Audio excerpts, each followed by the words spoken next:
Boom! Good evening, good afternoon, good morning, wherever you are and wherever you may be. I am Samuel Davis III, and I am the host of Uplift Our Community, powered by Bridge Visions.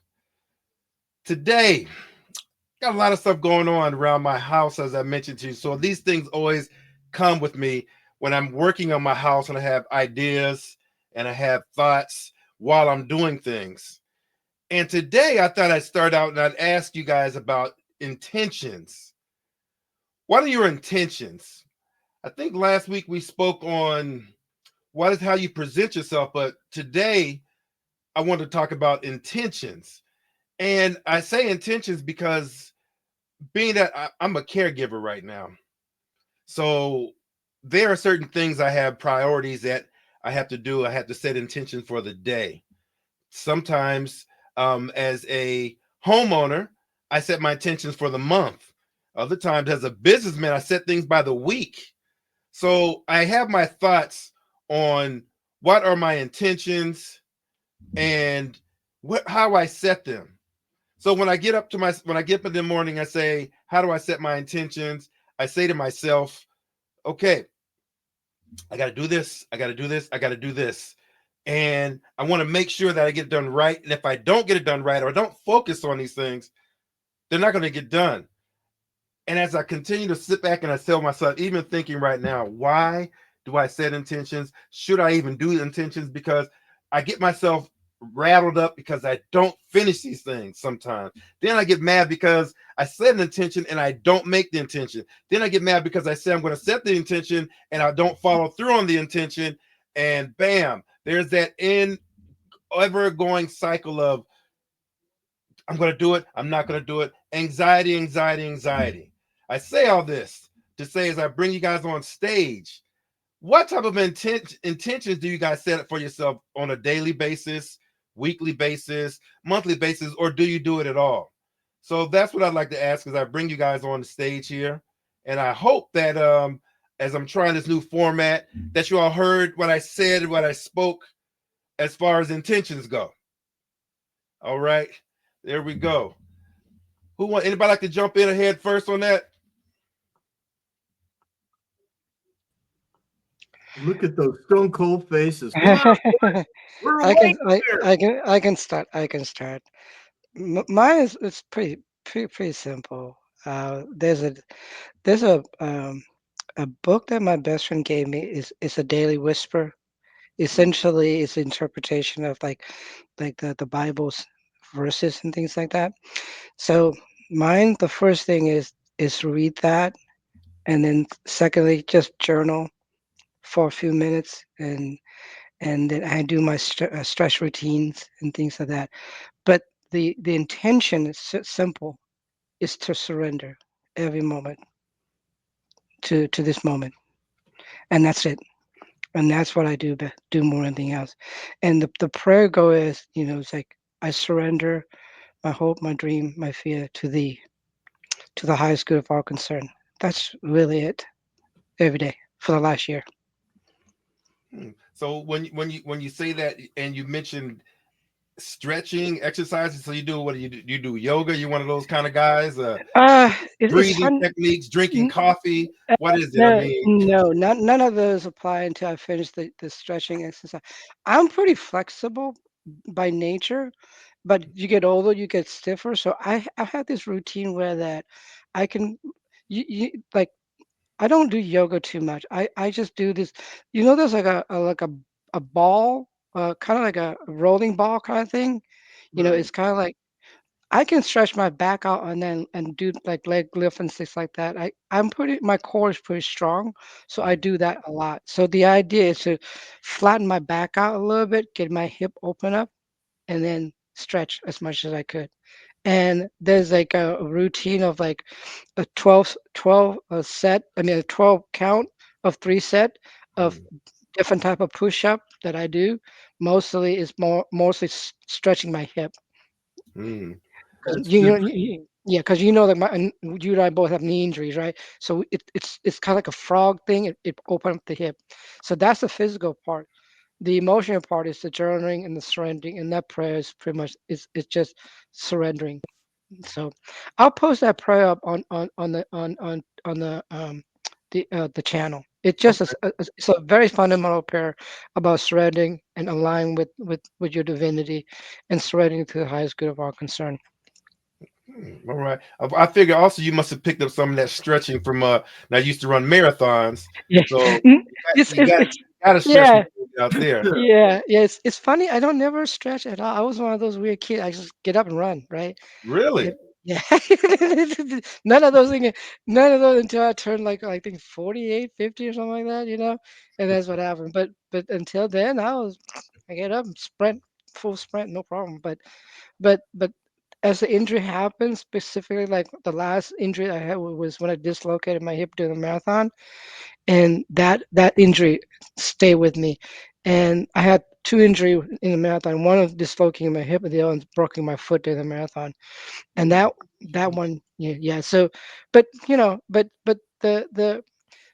the exercise fundamental. I need to film that one time because if you can do this, then like allow your core thing will take care of itself. Now, the one thing that I have to get really good at, get better with it, as I've gotten older, is my strength, my quad strength. I Mm, can't push up as quickly. Where that before I was just a runner, I can push really fast. I can't do that right now. mm, But that's something because of the injury and things like. But since I drop a lot of weight, I know that I probably need another like 10 pound. Then I can start doing lift weights again. I'll be good to go there. But the basic things always first thing I grab the grab I grab the book of daily meditation, and then I write, and then I do the exercise, and then I'll get my coffee. mm. I knew there's some that kind of left somewhere along the line. Yeah. I try not to do that before because I want it to be like my clarity, my focus when I say those prayer. But when I'm busy, like when I'm doing project and things like that, I rush through that part and then I gotta take a breath and then from the business perspective, I know what I gotta do. I've been doing this for so long, I don't even think about it. The other thing that I do more is I like just check up on me, like, okay, have I checked on my kids, check on my grandkids and things like that. Mm, That's usually what I come down to. But other than that, really, pretty simple. And I do this every day. mm. I hear that. I hear that. So I'm gonna ask Gordon to jump in his next because Gordon and now just came and we both went through a 19-day fast. Now I set a lot of intentions myself, and they were pretty amazing. Some of them were broad reaching, but some of them came to fruition as far as moving me forward with what I'm going to do throughout the rest of this year and even changes that I'm going to make to my life. So as I bring Gordon in here, I want him to kind of, with the reflection with that in mind, that you just came off of that fast. How was it for you, and what were your intentions, or did you set any while you were there? And tell us how it went for you. Yeah, 19-day fast. That was it was, it was something, it's something that I've been doing for a while, right? But this year just happened to be a little bit more challenging for me. And I think that the reason why it was challenging is because I was trying to level up a little bit because just before the fast. So the fast starts at the beginning of March and it goes on for 19 days. And just before the fast, I didn't necessarily plan it.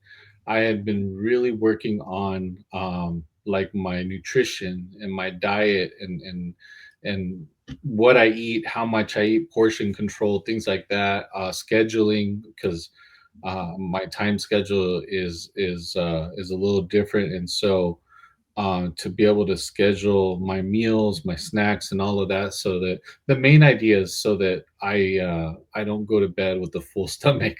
I Mm, want to be able to feel light and feel ready to rest and just go to bed and not have to stress about feeling full, feeling heavy, any kind of heartburn, indigestion, any of that stuff. And I've been doing really good with that. And then the fast started, and it just, I don't know if I just wasn't ready for it, or if whatever the case, it was a little more challenging this time. And then the schedule was a little challenging, but I think all in all, I try to just I try to have a routine, and I know Benji mentioned routine, and so I get up really early in the morning, and I usually start with water, and then I start with some coffee. I start with some just mindfulness, some prayer, some thoughtful prayer, but not too heavy, but just trying to get in the right mind state. And then you know, as I get through the day, one of the things that I've been doing is I've been eliminating lunch and just doing snacks in the middle of the day, and then having, you know, a reasonable dinner. And usually my dinner is between 3 and 4 o'clock in the afternoon because I go to bed pretty early. And so um, that has been part of it. I've been focusing on reading more intentionally. Like I read a decent amount. I wouldn't say I'm a big reader, but I do read. But it's usually not intentional. It's usually just something that happens to pop up, you know, on one of my devices, a news article, or I'm searching something out, or I'm learning a little bit more about this or about that, and I read. But now I've been more focused on being more intentional in my reading. um you know, my sleep, I've been working on my sleep schedule, and so it's like this idea of just being more intentional has been something that I've been trying to work really hard on recently with my physical health. My physical health has always been the most challenging for me. um, I really like food, and so I'm not as young as I used to be, so my body doesn't, you know, take the food like it used to, I guess. Doesn't process it the same, whatever the case. And so instead of just letting it go, I've been more intentional. I've been watching what I eat. I've been, you know, like I've been doing things like cutting a lot of dairy, cutting sugar, cutting breads, which is not, I'm still struggling with. And so just trying to get physical health. Like I feel good about my mindset. I'm still working on that as well. Like I'm not, you know, trying to say I'm good or anything. I'm still learning, growing, and getting better. I feel good about my spirit and my soul, and I'm still working on that as well. But my physical health has always been my biggest challenge in just getting that straight and getting it in order. And so that's what I've been focusing on recently, more lately. And shortly after I started a new diet schedule, new focus, boom, the fast hit. So it was a little bit of a little challenging this time around. I found myself thinking about food more so than not, and so, but it's interesting because when you fast, it's such a great experience because it kind of refocuses you. At least that it does that for me. It allows me to refocus, and even though I said I thought about food more often, I was able to also detach and just refocus and be very self-aware, right? Be very self-aware to where I could say, okay, let's refocus, let's think about something else, or let's even dive a little bit more. Why am I thinking about this? What are the thoughts? What are the attachments? What are the emotions tied to the food and the eating and all of that? And get comfortable with it, and then be able to say, okay, now that's out. Now I can focus on something else, and just have more control, more self-control, self-awareness. But things like, I feel like my sense of taste has gotten stronger.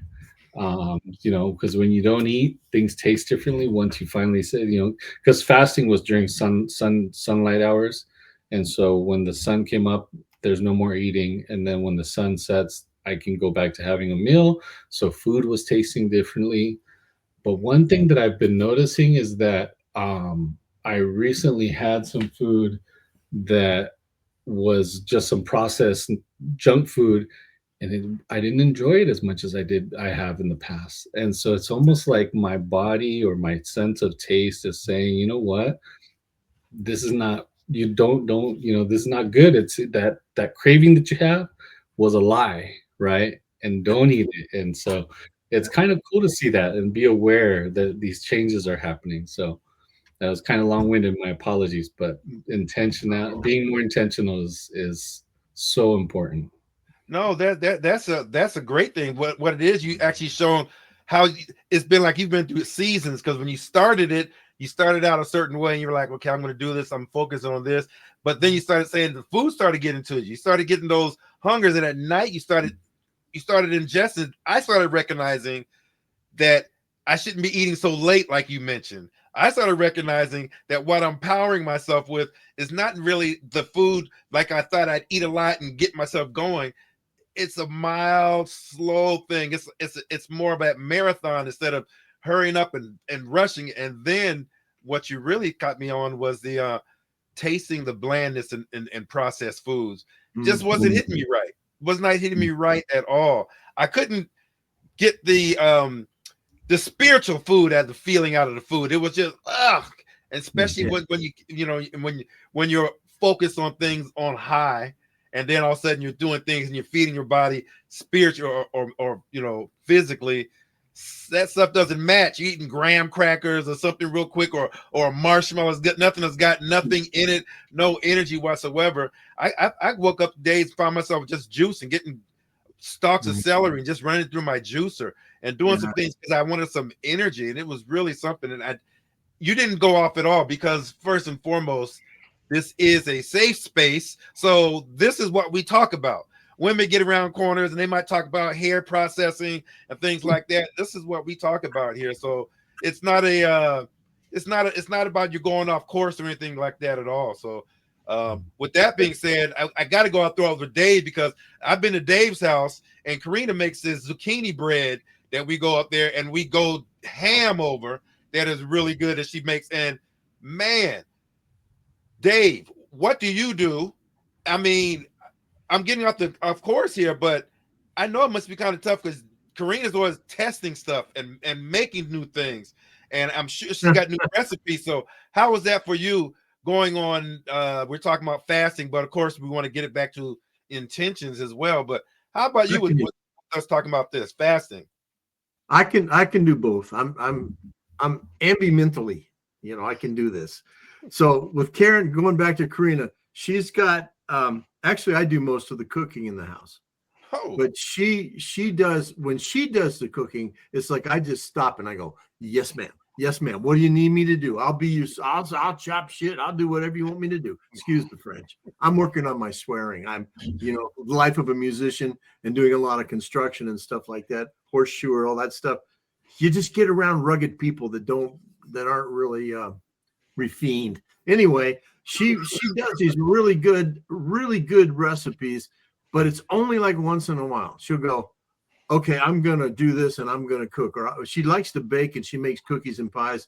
That's death for me because I love those things. Anyway, so that's the gig there.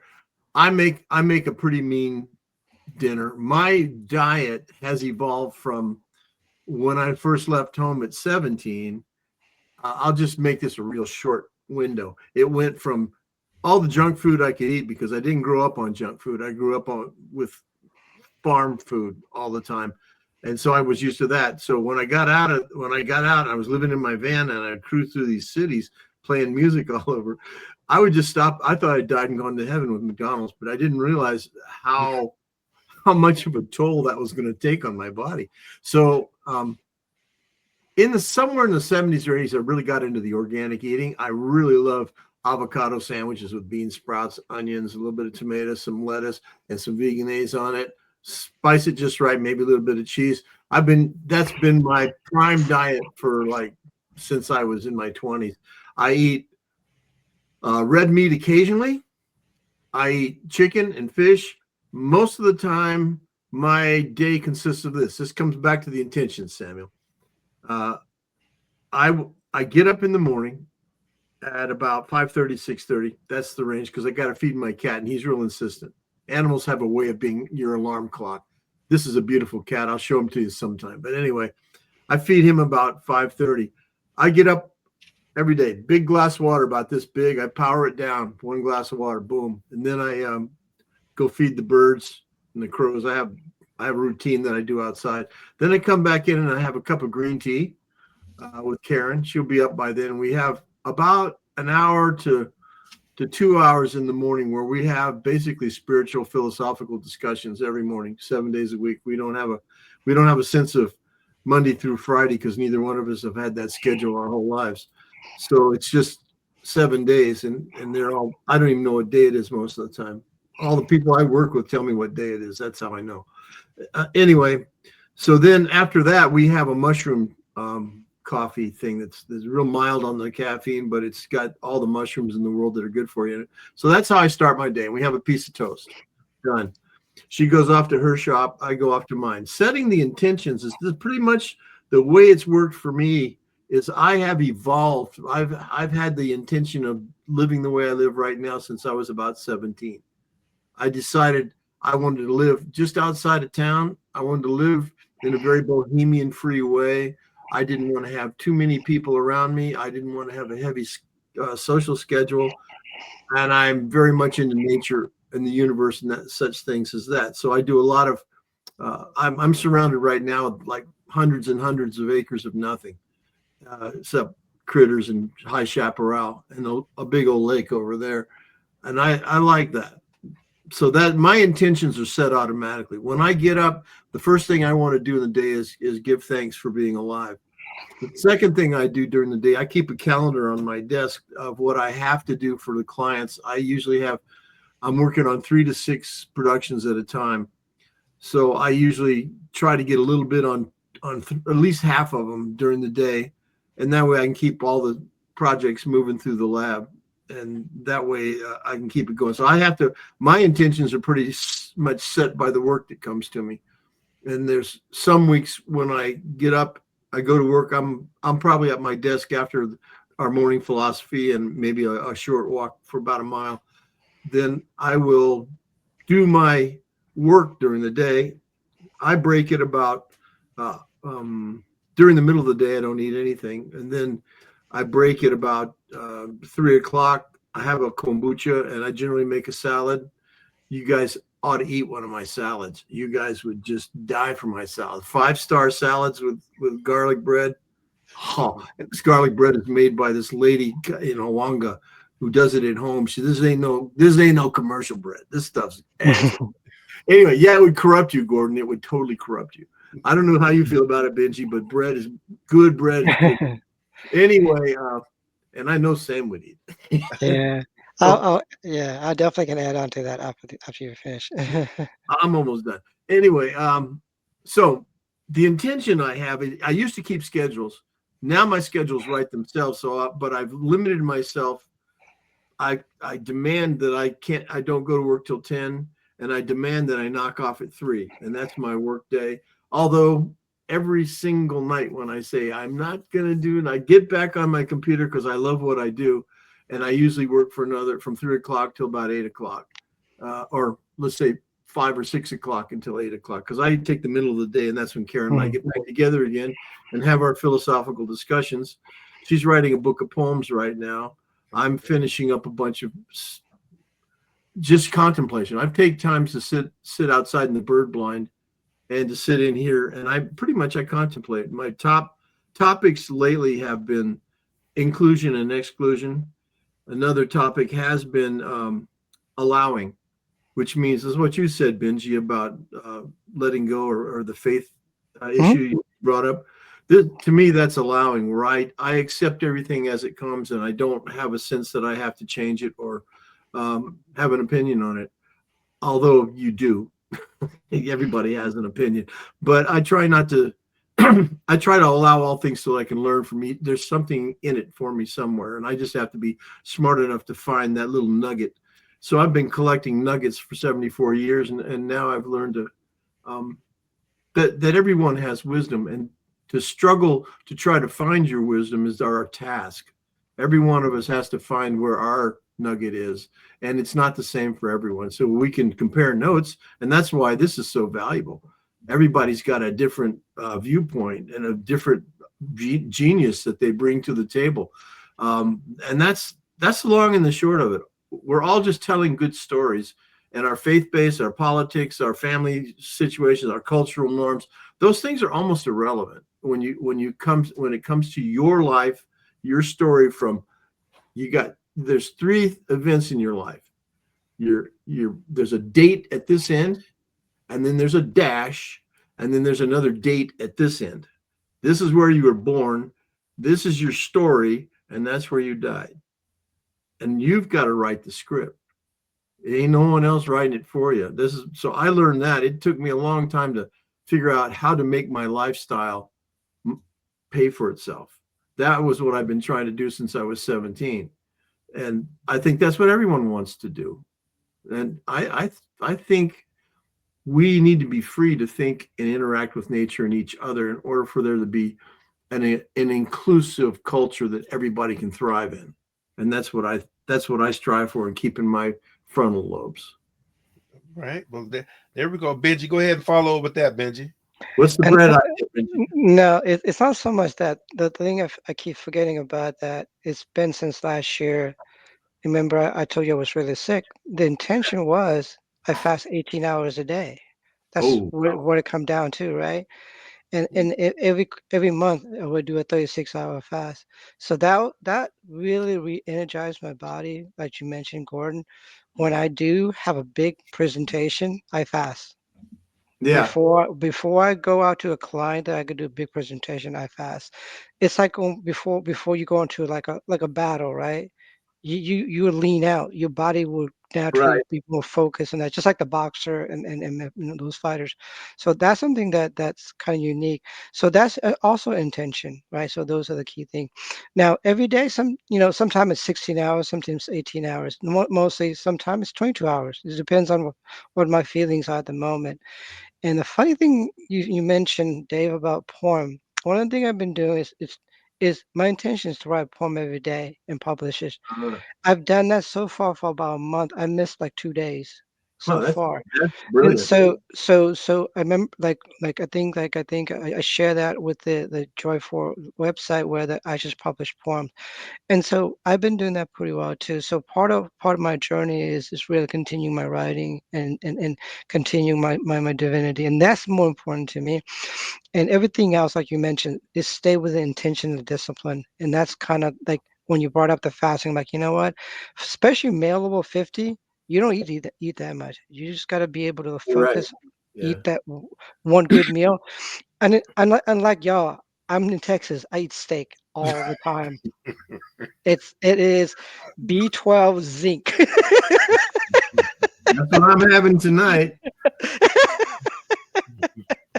Just saying. All right, Yeah. go for it, Sam. you know, I've been a big meat eater all my life, Benji. So I'm laughing at you because you know what? I'm on this different plane now. And I enjoy those days. And you know what? You're not going to chase me back to them. There were some great days, but right now I've got so many different things going that my body needs to be fueled in a different way right now. Yeah, yeah. And what I've been trying to do is feed myself a little more spiritually.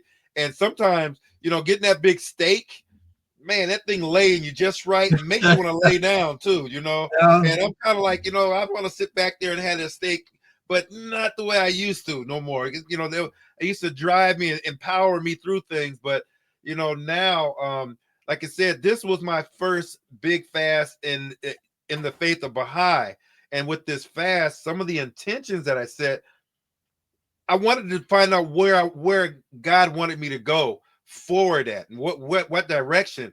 And that food has been a big hindrance. I mean, we're sitting back talking and everyone's saying these things about food. And look, I had to go at one point, I was bedridden for 11 months.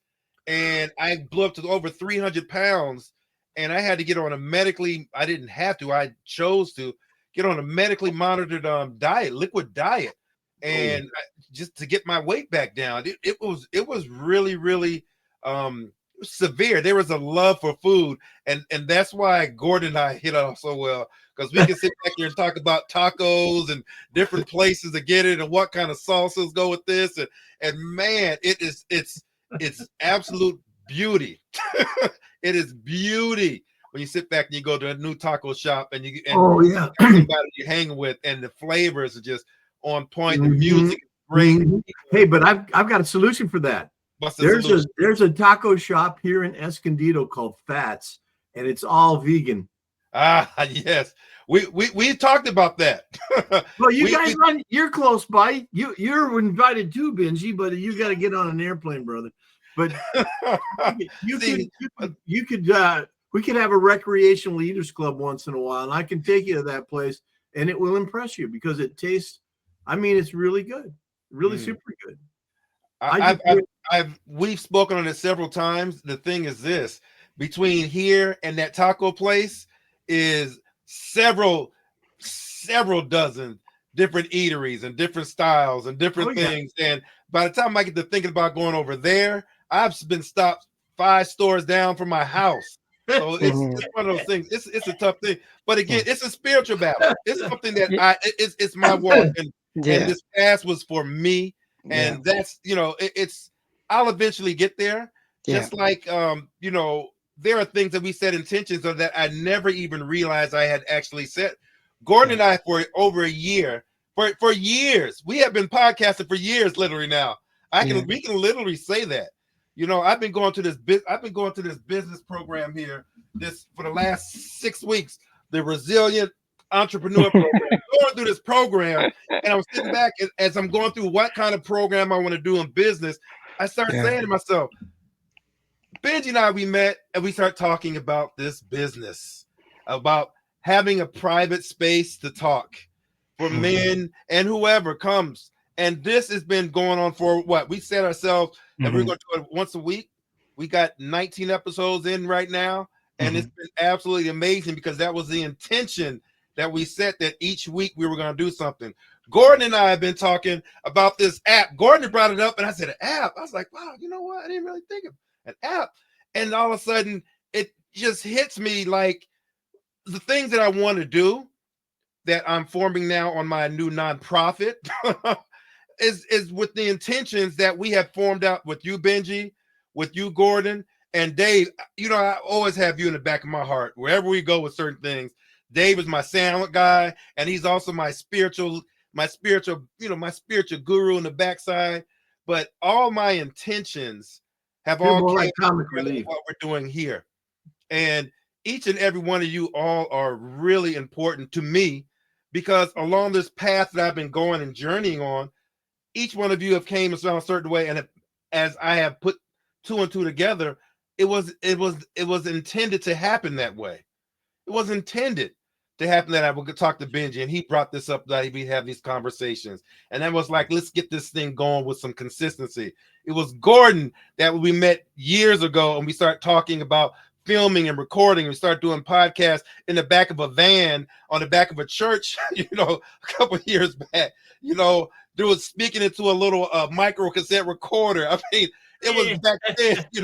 Dave, we talked about when you first met at the studio that we had when I first started many years ago. So all of you and I say all this because it's all coming together as we're trying to formulate this community with this intention that this is the base. We wanted to vet everybody that came through. We wanted to make sure that everybody here, Gordon, we were saying, we want to make sure everybody here is spiritually based and sound so that when we go forward, we can sit out and we can reach out to the communities that we're involved with, throw them in with this app, sit back there and make recommendations for those people who are lost, concerned, or don't have that structure or that intentions that we have.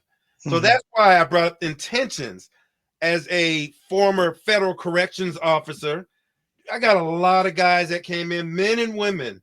They didn't have no structure. Yeah. So what I had to do was give them structure, which in a way is intention. You got to get up in the morning. You got to get your beds made. You got to get your food now. You got to get things done in a certain structure. Whereas usually they just get up when they get up, do what they do, and have no intent on doing anything but starting trouble or trying to make money, as they say. I'm about to make that money. That's their intention. By hook or by crook, some of them are sitting right near them boardrooms that you work in, Benji. Some of them are sitting right there in studios trying to waste time with you, Dave, and trying to get in that sanctuary lab and just mess with you because they got nothing better to do. Some of you guys are just broke and don't have any type of focus. And Gordon, you have to give them some type of financial intention so that they can better their lives and get themselves in a better financial standing. So that's why I brought the words intention today, because we all have them. We don't necessarily know where they come from. And I see how at one point it was Benji said what he said, and later he said, hey, you know what? No, I got something else to add, because you don't really realize sometimes that you actually do have a routine. I do things that I don't even realize I've been doing. And now that he said it that way, you know what? I do this myself too. Every day I do this. So when I sit back and I talk about intentions, I know that one of the intentions I want to do is I really want to make sure that I stay true with what I said with Benji. I want to make sure that every week I come in here, my intent is to get out here and do a podcast, and I'm going to do it once a week. I don't care. I got to do it. And that's why I put that out there. And here I am. You're You're doing doing a good. good job, Doing Sam. good job. Doing good job.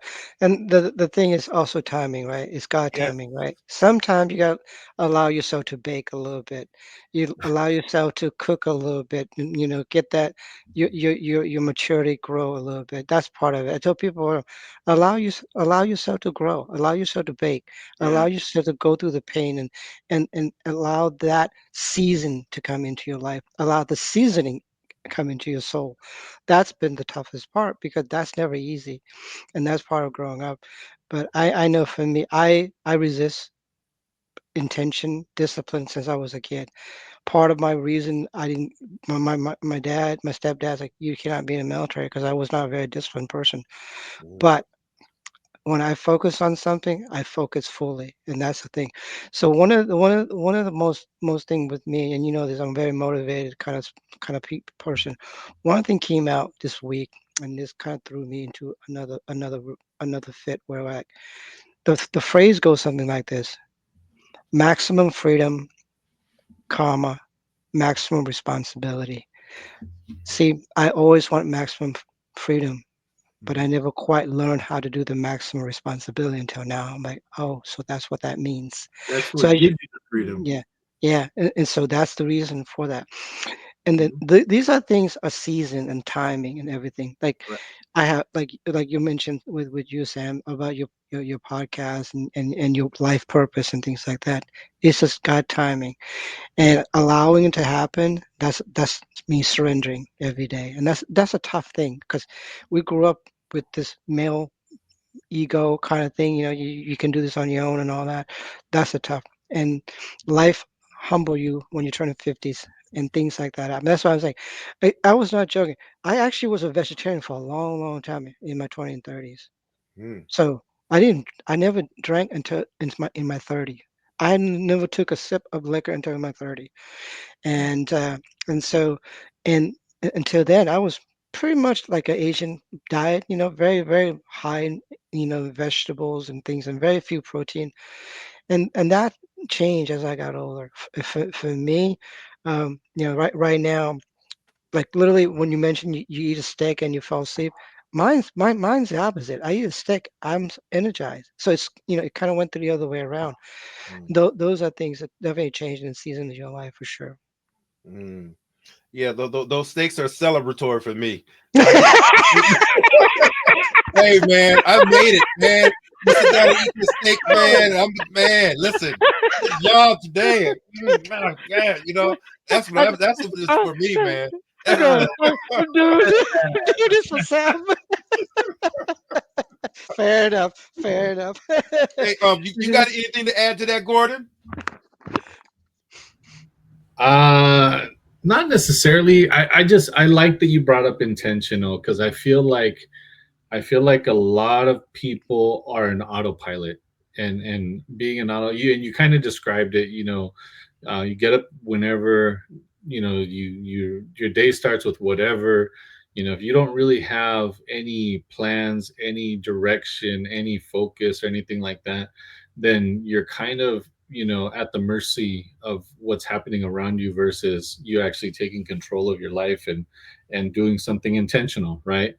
And so I'm glad that you brought that up. I look at so many things. I look at politics, and I see too much autopilot, and I look at, the financial world, and I see too much autopilot. I look at the faith based or the spiritual world, and there's a lot of autopilot. I look at families and parenting, and there's too much autopilot. That you can say autopilot to just about anything out there. There was a book that I've read, and I've actually read it a couple times, and it's one that I go back to on a regular basis. It's called um, oh man, now I'm drawing a blank all of a sudden. Outwitting the Devil, and I think it's Napoleon Hill who wrote that. And it talks about, it uses a term called drifting, and whenever he talks about drifting in that book, I think of like a jellyfish, just not really taking control, just kind of, if the current goes this way, it goes that way. If the current's going this way, it's going to go that way. And I'm sure jellyfish don't do that, but that's kind of what I pictured, just in a being that just kind of goes with whatever. If things are pushing them that way, they go that way. Put things are pushing them that way, they go that way. Are you learning to do that yourself? I'm learning to go away from that. I'm learning to have a little more influence in my life. See, it's interesting because I was so vergoningly locked in on my schedules my whole life that just now, in the last 20 years, I'd say, and that might seem like a long time, but it's actually not. The last 20 years, I have just been floating through my lifestyle, and not in an unconscious way, not in an unintentional way. I set up every day with an intention. I shoot my arrow into the sky. But what happens is what I call bumper cars. Things come from the side that you got to deal with. You can't get out of it. Someone threw it in your life. You're going to have to deal with it. So rather than get all upset and be angry and start throwing temper tantrums, the current shifted. This is what I'm doing now. But I've gotten to the point where I have found the freedom in allowing, because what's happened is now, instead of getting 1 or 2 projects done in a week, I can get 5 or 6, because it's funny, synchronicity kicks in, and all of a sudden everything just fits. You don't have any resistance anywhere. There's no stress. And yeah, stuff happens, but it's our task as human beings to not take those stresses and to create stories around them and keep them going. Our idea is to recognize, oh, that's stress. You can sit over there. I'm not done yet. And you keep going with what you're doing. And I had a guy come into the studio the other day, and he's just so wound about a deadline that's coming up. And it's not a big deadline. It's self-imposed deadline. He's going to, give himself a heart attack over it because he can't make it. It was like, hey, you know what? Just let go, man. I said, stress is what kills you. Stress is the whole thing. And you know what? You made up that deadline. It has nothing to do with reality. No one's going to die if you don't do that. I find that people get hung up on their story, and they're not being the jellyfish. They're not going, oh, it's going this way. I'll go that for a while. I have found that by doing that, everything just links up. As long as you keep in your mind your intention, you have a blueprint. All of us were born with a blueprint, propensities to be a certain way. And so when we shot our arrows into the sky when we were kids, we're still shooting our arrows in that same direction. Every day we get up, we shoot our arrow, but not every time does the arrow hit the target, because there's wind, trees, rocks, all kinds of stuff. It's going to knock you off course. The ticket is just don't lose sight. I'm intensely focused on dying well, and that's my biggest priority. And to die well means I've got to live well. And for me to live well means I got to do what I do best and what I love to do. And just, the torpedoes be damned, just do it. And I gave up trying to be productive is the word. I gave up trying to be productive in 2003. I can almost do it that was the date when my house burnt down. Took my whole past with me. Everything was gone. Everything I owned, it was all gone. And then when I finally got collected again, because that's a trauma, you got to deal with it. I had to deal with it. I dealt with it. What happened is I just let go. I went, okay, because I had built up good resources and lost everything I've owned 3 times before that. And this was like the 4th hit. And I just went, you know what? Okay, I'll quit trying to be organized. And because I'm really good at putting stuff together, getting it started and putting an organization together and making it happen. 3 to 5 year process every time. And it works every time. But you got to put 3 to 5 years steady in it. You can't stop. So what I did is I said, okay, well, then I'm just going to learn to live this way. And it took me 3 to 5 years. By the time 2008 and 9 came around, that's when the crash came. Everything went, wow, my business tanked. Everything went down. So there it is. And I'm like, okay. And then after that, Karen and I we just said, okay, you're an artist, you're a musician, you've both been doing it for a very long time. What is it that you want to do? And what is it that you want to do? We sat down and had a discussion about it for about a month. I mean, we were literally day in and day out. We talked it out. And then when we finally figured it out, what it boiled down to is what Benji said. You just allow it. You just let it go. Boom, done.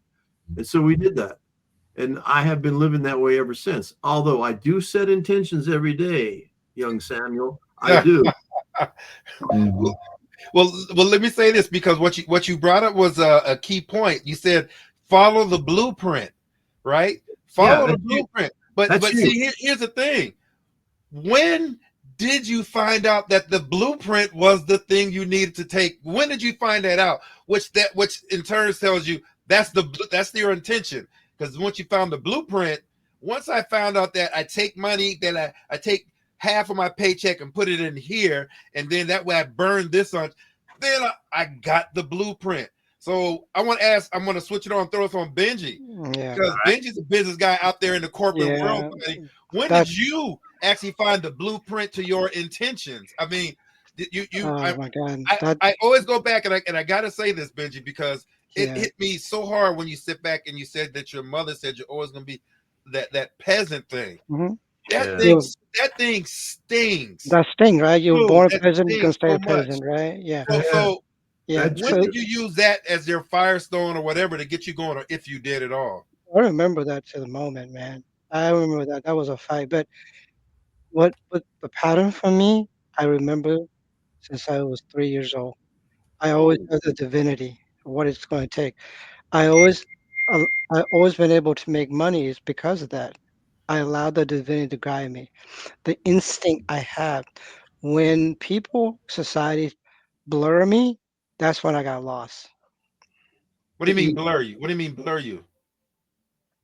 The fame, the first fame, successes, the money, the Four Seasons, the bar, the girls, the cars, the houses. That is not the pattern. That's not my divinity. No. I have a purpose. And that purpose is the writing that I do. My purpose is to share things with you. My purpose is share with my kids. You mentioned to me many times, do I have protege? Not particularly. But my kids know what it feels like to have 3,000 in their hand. My kids know what it feels like to have $10,000 in their hand. My kids know what it feels like to be at Four Seasons and be pampered. My kids know what it's like to live at La Quinta Inn too. That is my purpose, is to show divinity and express divinity. From a business perspective, one of the things, the thing is about letting go is letting go of success because it's on their term. They want money from me. You know this, you're an athlete. I'm a different athlete. I produce, I make money for them, but they gotta treat me fairly and kindly and take care of me, right? So that the pattern that always been with me since 3. And what I got lost in this lifetime is because society said this is what you gotta do, and they're trying to impose their pattern on me, and they did for a little while, but I came back. And it's because of Landmark, because I met you, I met Jessica, because I realized that is my mirror. I knew exactly the moment when I met both of y'all. So thank you so much. We all need the mirrors. Yeah, we do. Yeah, we do. I want to ask the same thing to Gordon. At what point did you, Gordon, find yourself, being that you're probably the younger statesman here in the group here? What point did you feel that you needed to set some intentions to give you some get your blueprint going? Because I know you're still kind of somewhat you're kind of reformulating and rebranding right now. So at what point did you start using the blueprint or the intentions from that blueprint where you at to put you where you're at right now? Yeah, no, that's a great question. I would have to say that it was right around 2015. Right around 2015, I was kind of in a place where I was kind of I was kind of lost, I guess, kind of like what Benji was saying. I was just, in 2008, 2009, we shut down the graphic design, web design business. I still continued to do some graphic design for some clients that I had that didn't want to find somebody else to take care of their stuff for them. And so I was, grateful for that, but it wasn't growing in the direction that I wanted it to grow. It wasn't becoming the business that something that was going to earn a living for me and my family, so that I could focus just on design, creating, and all of that stuff. And so I was kind of in a place where, like, okay, prior to that, I had spent probably 10 years getting to that point, right? And then to get to that point and that changing and say, okay, that was not the plan. You know how they say man plans, God laughs, or something like that, right? So Yeah. that was that True. point for me. It was like, okay, I thought I was doing what I was supposed to be doing, right? And so I was on I was introduced to a good friend of mine who I say is a mentor of mine right now. And I didn't know that he was going to be a mentor of mine, right? We was just he was actually in the financial services world, offering something that I needed for my family that I didn't even know existed. And just out of luck, a friend of mine said, talk to so and so, he'll take care of you. And I did. And luckily for me, he has been much more than just a financial advisor. He is like a spiritual mentor, and he doesn't even really believe in religion, right?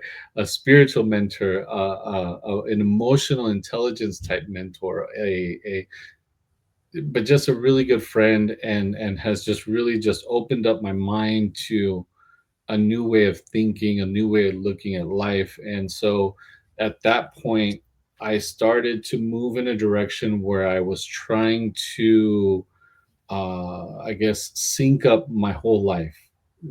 Prior to that, I was wearing different hats and switching hats and having to constantly switch hats.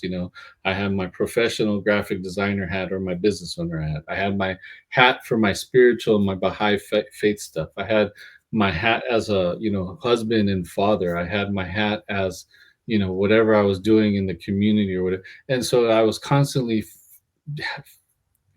thinking, right? Thinking that I had to switch hats to just function. And finally I said, you know what? I don't have to do all of that. I can just be Gordon all the time. And so that's when I started to, okay, you know what? If I happen to say something about the Baha'i faith when I'm working on something professional, it is who I am. If somebody doesn't like it, they don't like it. It is what it is. Yeah. And so if I happen to talk about money when I'm supposed to be talking about this or that, guess what? That's who I am, and so I started taking more of a I don't know what to call it, more control over the direction, or that more focus on that blueprint, right? And so the blueprint started to become a little more clear little by little, because I didn't know.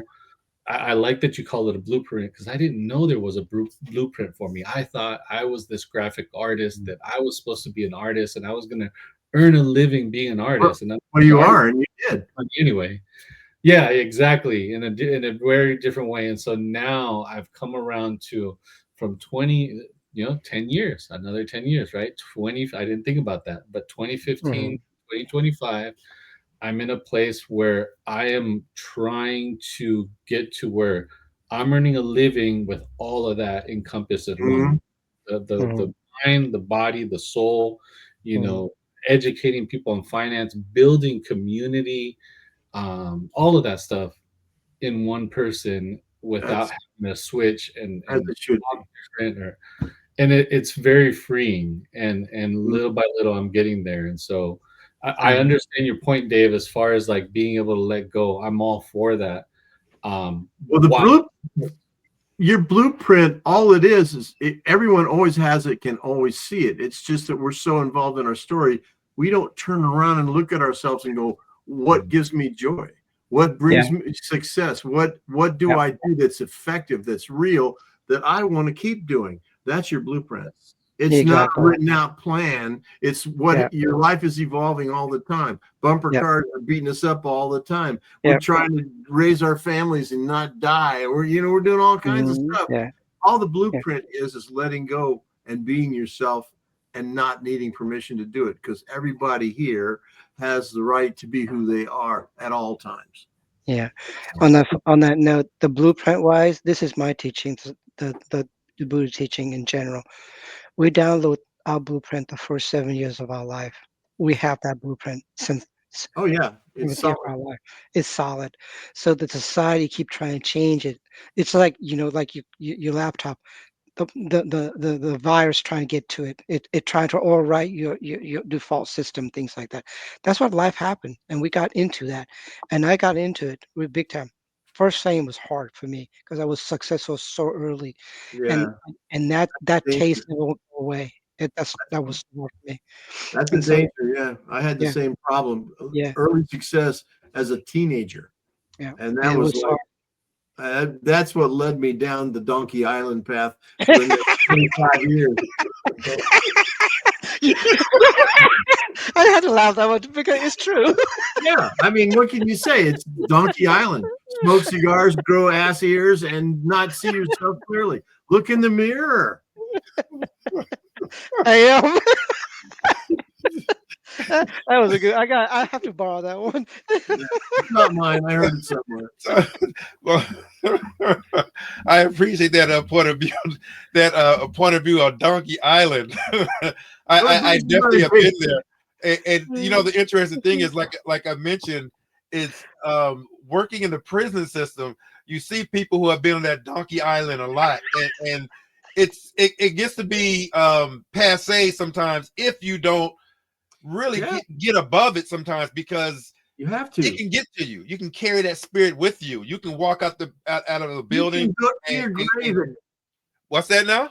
You can go to your grave on Donkey Island. You don't ever have to leave. See, that's the seduction of it. People get into it and they think they are who they're telling everyone else they are, when in reality, we are who we are only when we turn and look at ourselves and let go of everything and let, as Benji would say, let the Lord's energy come through you. This is what Gordon would say, is just let it out. And Sam, I know you've been searching ever since I've known you. You're working like a son of a gun to find that purpose, dude. I'm telling you, I want to give you a big hug every time I talk to you. I said, dude, just come over and have some zucchini bread and look out the window. Right.